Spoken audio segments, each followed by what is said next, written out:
Hi, நான் doctor Jayachandran, Sun hospital Madurai. Retrolisthesis, anterolisthesis இது ரெண்டு வெவ்வேறு கண்டிஷன். ஒரே பேஷண்ட்டுக்கு ரெட்ரோலிசிஸும் ஆன்டிரோலிசிஸும் இருந்தால் அவங்களுக்கு எவ்வளோ கஷ்டமாக இருக்கும். கிட்டத்தட்ட நடக்கவே முடியாத ஒரு சுச்சுவேஷனுக்கு வந்துருவாங்க. இன்னைக்கு இந்த வீடியோவில் நம்ம பார்க்க போகிற பேஷண்ட்டோட கண்டிஷனும் அதுதான். அவருக்கு L2, L3, L4ல ரெட்ரோலிசிஸும் L4, L5 லெவலில் ஆன்டிரோலிசிஸும் இருக்குது. ஸோ அவரோட பேக் பெயின் ரொம்ப சிவியராகவும், ரெண்டு கால்லையும் சிவியரான கால் பாத மதமதப்பு. அவருடைய பயோதிசியோமீட்டர் ரிப்போர்ட்டை நான் காமிக்கிறேன், பாருங்க எந்த அளவுக்கு மோசமாக இருந்ததுன்ட்டு. அதே இது டிஸ்சார்ஜ் ஆக போகும்பொழுதும் காமிக்கிறேன்.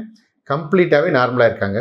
அவருக்கு நம்ம சன் ஹாஸ்பிட்டலில் 10 days complete physiotherapy treatment, no medicines. Physiotherapy ப்ரோட்டோகால்ஸில் அவருடைய உடம்பை கரெக்டாக அசஸ் பண்ணி exercise therapy, electro therapy, manual therapy, plus அவருக்கு டீகம்ப்ரெஷன் தெரப்பி. நம்ம சன் ஹாஸ்பிட்டலில் ரோபோஸ்பைன் அப்படின்னு சொல்லிட்டு ஒரு டீகம்ப்ரெஷன் தெரப்பி மிஷின் இருக்கு. இதன் மூலமாகவும் அவருக்கு அவரோட ரெட்ரோலிசிஸ், ஆன்டிரோலிசிஸ் பிரச்சனைகளை சரி பண்ணி, ப்ராப்ளமையும் சரி பண்ணி, பெயினையும் சரி பண்ணி, கம்ப்ளீட்டாகவே நல்லா நடக்கிற அளவுக்கு நார்மலாக்கி கொடுத்துருக்கோம்.